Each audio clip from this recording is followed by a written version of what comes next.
Varicose veins కి సరైన చికిత్స కోసం సంప్రదించండి ఎవిస్ హాస్పిటల్. నమస్తే, వెల్కమ్ టు సుమన్ టీవీ. ప్రస్తుతం మనతో భారతీ శంకర పీఠాధిపతి వ్యవస్థాపకులు అన్నవరపు తిరుపతి మూర్తి అవధాని గారు ఉన్నారు. వీరితో ఈ రోజు కొన్ని విషయాల్ని మనం చర్చిద్దాం. నమస్తే అండి గురుగారు. ఓం శ్రీ మహాగణాధిపతయే నమః. గురుగారు, మనకి ఇప్పుడు 30వ తారీఖు నుంచి శ్యామలా నవరాత్రులు జరుగుతున్నాయి కదా, వస్తున్నాయి. అయితే మనకి ఆ టైంలో ఎలాంటివి మనం వ్యవహరిస్తే, అంటే పూజలు కానీ ఏమన్నా మనం పాటించినట్లయితే మంచి మనకి ఎలా జరుగుతుంది అంటారు? ఏం జరుగుతుంది? మూలాధారే మహిమ్ని హుతవహనయని మూలమంత్రీ త్రినేత్రీ హారాః కేయూరవల్లి అఖిల సుఖకరీ అంబికాయా శివాయా వేదే వేదాంతరూపీ వికటఘనతటీ వీరతంత్రీ భవానీ సౌరీ సంసారయోని సకల గుణమయీ తేజ్యశ్రీ ఐం నమస్తే. ఓం. మీ నాయనమ్మ గారిని, అమ్మమ్మ గారిని మీరు చూసే ఉంటారు. మీ ఇంత వయసు వచ్చే సమయానికి ఎప్పుడైనా ఈ మధ్యకాలంలో కాకుండా మీ పూర్వీకులలో నాయనమ్మ గారి దగ్గర కానీ అమ్మమ్మ గారి దగ్గర ఉన్నప్పుడు ఈ శ్యామలా నవరాత్రులు అనేటువంటి మాట ఎప్పుడైనా విన్నారా? వినలేదు. వారాహి నవరాత్రులు ఎప్పుడైనా విన్నారా? వినలేదు. మనకు తెలిసింది దేవీ నవరాత్రులు, దసరా. ఆ దేవీ నవరాత్రులు మాత్రమే మనకు తెలిసింది. ఈ శ్యామలా నవరాత్రులు కానీ వారాహి గుప్త నవరాత్రులు కానీ ఆషాఢ మాసంలో వచ్చి మనం ఎప్పుడు వినలేదు. మనం ఎప్పుడూ వినలేదు. ఈ మాట నేను ఎందుకు చెబుతున్నాను అంటే, ఒక్కసారి మీరందరూ గమనించండి. మీ వయసు ఎంత ఉంటుంది?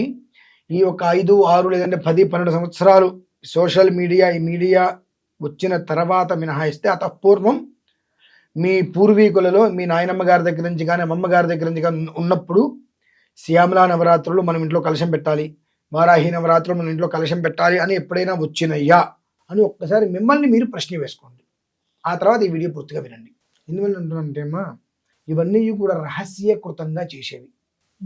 బహిష్కృతంగా విగ్రహం పెట్టేసేసి కలశం పెట్టి మీరు 100 మంది రండి కూర్చొని చేసుకోండి అనేటువంటివి కావు. శక్తిని ఉత్పన్నం చేసేటువంటివి. అంటే మనం ఎన్నో రకాలుగా ఉదయం లేస్తే ఎన్నో విధానాలు చేస్తూ ఉంటాం. మనం ఎవరి పనుల్లో వాళ్ళు ఉంటాం. కానీ పీఠాధిపతులు, గృహస్థాశ్రమంలో ఉండేటువంటి కొందరు పూర్ణ దీక్షాపరులు, ఎవరు పడితే వాళ్ళు కూడా దీనికి అర్హతలు కాదమ్మా. పూర్ణ దీక్షాపరులు, వానప్రస్థానికి సంబంధించిన వారు, ఇలా కొంతమంది ఉంటారు. అంటే నిరంతరము వారికి ఏంటంటే ఇంద్రుని కూర్చోడం. అటువంటి వారు వీటిని దీక్షగా చేస్తారు. ఎందువల్ల చేస్తారు అని అంటే, యద్రాత్రయాత్ కురుతే పాపం తద్రాత్రయాత్ ప్రతిముచ్యతే. ఏ రాత్రి చేసిన పాపం ఆ రాత్రి పోవాలి. ఎప్పటి పాపం అప్పుడే పూర్తిగా నిర్వీర్యమైపోయి మనిషి సుఖంగా ఉండాలి అంటే భగవంతుడి యొక్క శక్తి సమగ్రంగా ఉండాలి. ఆ సమగ్రంగా భగవంతుడి యొక్క శక్తి ఉండాలంటే ఇప్పుడు మనం ఉన్నటువంటి ఈ లోకంలో కష్టం, అందరూ చేయలేరు. కనుక కొన్ని విధానాలుగా కొంతమందికి దాన్ని చెప్పేశారు, ఈ సమయంలో మీరు దీన్ని చేసుకోండి అని. అది మీరు వచ్చారా వాళ్ళు వచ్చారా సంబంధం లేదు, నేను చేశానా లేదా అనేటువంటిది అక్కడ నాకు సంబంధం. ఎప్పుడైతే అంతర్ముఖ సమారాధ్య బహిర్ముఖ సుదుర్లభ, రహస్యకృతంగా చేయవలసింది ఎప్పుడైతే మనం బాహ్యకృతంగా చేశామో అందులో పుణ్యం మొత్తం నాశనం అయిపోతుంది. 1000 రెట్లు పాపం అనేటువంటిది ప్రతి ఒక్క మనిషికి తగులుతుంది. ఖచ్చితంగా అనుభవించి తీరుతారు. 15 సంవత్సరాలుగా మనం చూస్తున్నాంగా, వారాహి నవరాత్రులు రాగానే విపరీతంగా ఇలా చేయండి, అప్పుడు రండి, ఇక్కడ రండి, ఇక్కడ రండి అని చూస్తున్నాం. శ్యామలా నవరాత్రులు వస్తే చూస్తూనే ఉన్నాం, మీరు రండి, వాళ్ళు రండి, వీళ్ళు రండి అని. ప్రమాదాలు అవుతున్నాయా? అరిష్టాలు ఆగినాయా? ఏవాగినాయి? మరి ఇంకా పెరుగుతూనే ఉన్నాయిగా.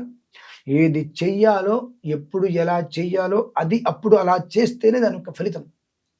కాదు ఎలా పడితే అలా చేస్తాను అంటే, నేను ఒక విషయం చాలా పచ్చిగా మాట్లాడతాను, దయచేసి ఎవరు ఏమనుకోకండి.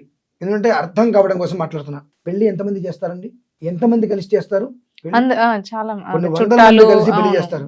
కానీ తండ్రి మాత్రం వాడు ఒక్కడేగా కావాల్సింది. అంటే ఈ మాట నేను మాట్లాడకూడదు. ఎందుకు మాట్లాడుతున్నానంటే, ఏది ఎప్పుడు ఎలా చేయాలి. 1000 మంది బంధువులు వస్తున్నారు పెళ్లికి, కానీ ఆ 1000 మంది వచ్చినప్పుడు అందరూ సెకండ్లు ఇచ్చుకుంటారు, అందరూ ఒకరొకరు మాట్లాడుకుంటారు. తండ్రి అయినప్పుడు మాత్రమే అందరూ వచ్చి వాడికే సెకండ్ ఇస్తారు. అంటే తండ్రి మాత్రం వాడు ఒక్కడే కావాలి. అది ఎలా అయితే కనుక ఉంటుందో ఇది కూడా ఏది ఎప్పుడు ఎలా చేయాలి అనేటువంటిది ఉంటుంది. అది తప్పి చేస్తే ఏమవుతుందమ్మా? కాలేదు. తల్లి నిజం, తండ్రి నమ్మకం. తల్లికే పుట్టాడు, అది నిజం. ఆ తల్లి ఎవరినైతే తండ్రిని చూపిస్తుంది వాడినే కదా వాడి పిల్లవాడు నాన్న అని పిలిచేది. అవును. ఆ తండ్రి ఏంటి? నమ్మకం. మనం ఏది ఎలా చెయ్యాలి, ఏది చెప్పబడింది, నవరాత్రుల విషయంలో ఎంత రహస్యంగా ఉంది. శ్యామలా నవరాత్రులు అంటే సరస్వతీదేవి ఆ. రూపాలు. ఇది ఎలా చెయ్యాలి, ఎంత రహస్యకృతంగా చెయ్యాలి అనేటువంటిది కొన్ని లక్షల సంవత్సరాల క్రితమే రచింపబడినది. దాన్ని మొత్తం గంగలో తొక్కేసేసి, బూడిదలో పూసేసి, తగలబెట్టి, మంట పెట్టి, నాశనం చేసి ఇవాళ మనకు అవసరమైనట్టుగా మనం చేసుకుంటామమ్మా. అది ఎంతవరకు ధర్మం మనం తెలుసుకోవాలి. నేను కూర్చుండే ఇక్కడ శ్యామలా నవరాత్రులు నేను చేస్తున్నాను, మీరందరూ బయలుదేరి రండి, పూజకి రండి, తలా ఇంత కట్టేసండి అంట. వస్తారు, అందరికి అంత పాపం నేను పంచినట్టేగా. శ్యామలా నవరాత్రులకు రండి అని అంటున్నారు. అసలు ఏంటిది? నా చిన్నప్పటి నుంచి నేను ఎప్పుడు వినలేదే. నాకు తెలిసింది దసరా దేవి నవరాత్రులు, దసరా నవరాత్రులు ఒక్కడే తెలుసు, ఇవన్నీ తెలీదు. దీన్ని ఎలా తీసుకొస్తున్నారు? First of all. 2, నాకన్నా మీకన్నా వాళ్ళకన్నా ఇప్పుడు ఇక్కడ వచ్చి కూర్చొని చెప్పే వాళ్ళందరికన్నా కూడా కంచిపీఠాధిపతులు శృంగేరి వారు చాలా గొప్పవారే కదా, చక్రవర్తులు. ఆదిశంకరాచార్య వారి నుంచి వచ్చిన వారే కదా. వారు ఎప్పుడైనా మీరు వారాహి నవరాత్రులు కూర్చొని చేయండి అని చెప్పారా? మనం వెళ్ళలేదు కదా. శ్యామలా నవరాత్రులు కూర్చొని చేయండి అని చెప్పారా? అంటే అంతకన్నా గొప్ప వాళ్ళమా మనము? మామూలుగా అడుగుతున్నాను నేను. అంటే 800 సంవత్సరాల పూర్వం ఆదిశంకరాచార్య స్వామి వారు వచ్చి, ఈశ్వరుడే కదా వారు వచ్చి ప్రతిష్ఠ చేసినట్టు చిత్రామణాలు వారెవరు కూడా ఈ నవరాత్రులు మీరు ఇలా కూర్చొని చేయండి అని చెప్పట్లేదు కదా. మరి మనం చెప్తున్నామంటే వారకన్నా మనం గొప్ప వాళ్ళమా? మరి మనం ఆలోచించుకోవాలమ్మా. సగటు ఒక మనిషి, నా చిన్నప్పటి నుంచి ఎప్పుడు వినలేదు, ఇప్పుడు వింటున్నాం. ఇవి మనకెందుకు? దైవిక శక్తి, ఒక సాంప్రదాయాన్ని అనుసరించి వెళ్తాయి. నమస్కారం చేసుకోవడం దీనికి కూడా ఉంది. నీకు ఒకవేళ ఇష్టం ఉంది, లలిత అమ్మవారి ఫోటో పెట్టుకో ఇంట్లో. కలిశాలు వద్దు, లలిత అమ్మవారి ఫోటో పెట్టుకో. ఏదైనా శ్యామల అమ్మవారు, సరస్వతి అమ్మవారు కదా. దివ్య సింహాసనాసీనాం సుఖవీనా రసత్కరాం సంగీత మాతృకాం వందే వరదాం సుస్మితాసనాం రాజే శ్యామలాం. ఈ శ్లోకాన్ని ఓపికంతా పారాయణ చేసుకో. దీనివల్ల ఏమవుతుంది? ఇది బీజాక్షర సంపుటి కాదు, మానసిక పూజ అమ్మవారిది. ఫోటో పెట్టుకో, రోజు ఉదయం ఒక 10 నిమిషాలు కూర్చో, ఒక 9 సార్లు 90 సార్లు పారాయణ చేసుకో, అంత బెల్లం ముక్కలు వేదిన పెట్టుకో. దీనివల్ల ఏమవుతుంది అంటే నీకు ఏదైనా ఉండేటువంటి ఉద్యోగరీత్యా కానీ ఏదైనా సమస్యలు ఉన్నాయంటే గట్టెక్కుతావు. అంటే నేను కలశం పెడతా, అర్చన చేస్తా, ఆరాధన చేస్తానంటే అది ఖచ్చితంగా పుణ్యమేమో కానీ పాపమైతే ఇస్తుందమ్మా. మన ఇష్టానుసారము ఏది పడితే అది చేసుకోవడానికి అర్హత లేదు. నేను ఇలా చెప్తా కాబట్టి అన్నం కాకుండా అనవసరమైన పదాలు తినేవారందరూ కూడా నా మీద ఎగసపడుతుంటారు ఇష్టం వచ్చినట్టుగా. అంటే వారికి విషయ జ్ఞానం లేదు, విషయ పరిజ్ఞానం లేదు, వాస్తవం అంటే ఏంటో తెలియదు. ఇటువంటి వెధవలకి ఏదైనా చెప్పినా అనవసరం. కాబట్టి ఏంటంటే వాస్తవం అనేటువంటిది చెప్పాలి, అది కటువుగానే ఉంటుంది. దగ్గు వచ్చిందనుకోండి, కరక్కాయను పటికి బెల్లం బొగ్గన పెట్టుకుని అంటారు, దగ్గుతుంటారు. ఆ దగ్గు వచ్చినప్పుడు పటికి బెల్లం దగ్గర పెట్టుకుంటే కష్ట పెరుగుతుంది. కరక్కాయ ఒక్కటి పెట్టుకుంటే తగ్గుతుంది. కరక్కాయ ఒక్కటి మనం పెట్టుకోగలమా? చేతిగా వగరగా ఉంటుంది.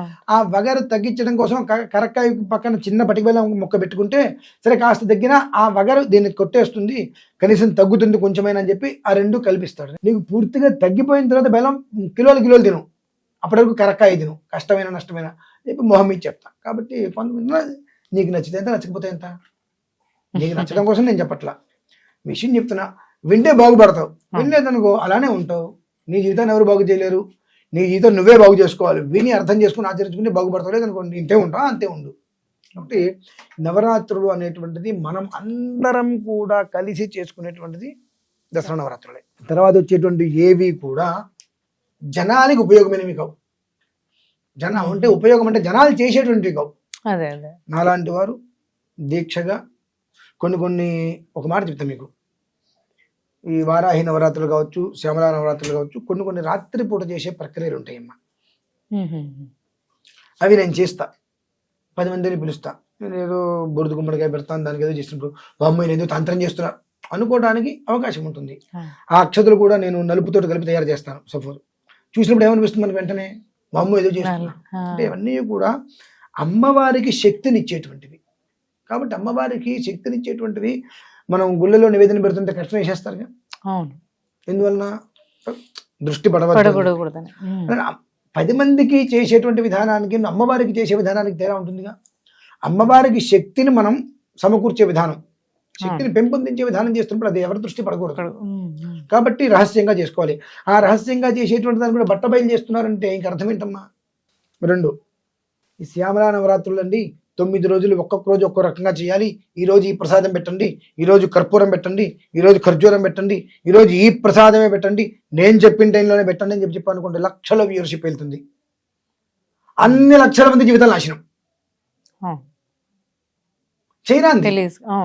అన్ని లక్షల మంది జీవితం బూడిదలో పోసిన పన్నీరు, ఏం లేదు, మళ్ళీ మొదటి నుంచి రావడమే. తెలుసుకోవాలి.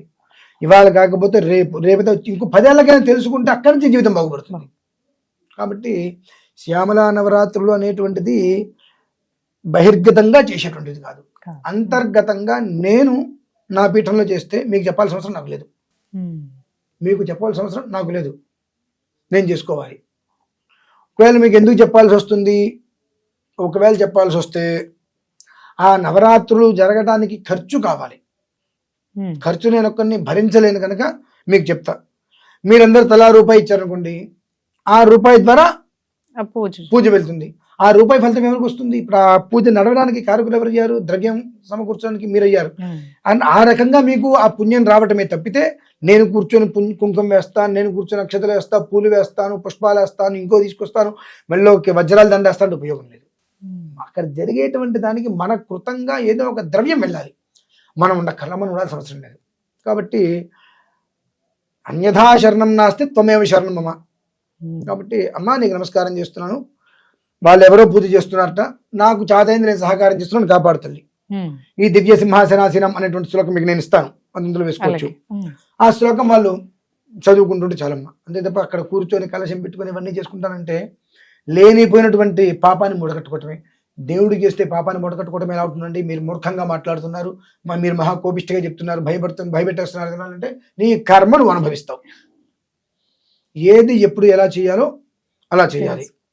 నీకు ఇది చేస్తే మంచిది కాదు నాన్న అంటే నేను దేవుడి పూజ చేస్తా అంటే ఇక నీ ఇష్టం. దేవుడి పూజ కాదు అక్కడ విధానం, అక్కడ రహస్యకృతంగా చేయవలసింది. బీజాక్షర సంపుటితోటి, బీజాక్షర మాలతోటి రహస్యంగా చేయవలసింది. తలుపులు వేసుకొని దగ్గర కూర్చొని. వరాహేమవారు ఉన్నారుగా కాశీలో, మరి ఉదయం గారు మూసేస్తున్నారుగా, వాళ్ళు పెచ్చవెధవలా? ఇంతమంది జనాలు వస్తున్నారుగా, తలుపు తీసేట్టు పెడితే వాళ్ళకి డబ్బులు వస్తాయి, ఎందుకు తీసేట్టు పెట్టట్లా? విధానాలు ఉంటాయి. దాన్ని ఎప్పుడైతే తప్పి చరిస్తామో కుటుంబం రోడ్డు మీద పడుతుందమ్మా. కాబట్టి అటువంటి అనవసరమైన పనులు చేయకూడదని చెప్పి నేను మీకు హెచ్చరిస్తున్నా. ఇతరులకు ఇష్టం. ధన్యవాదాలు.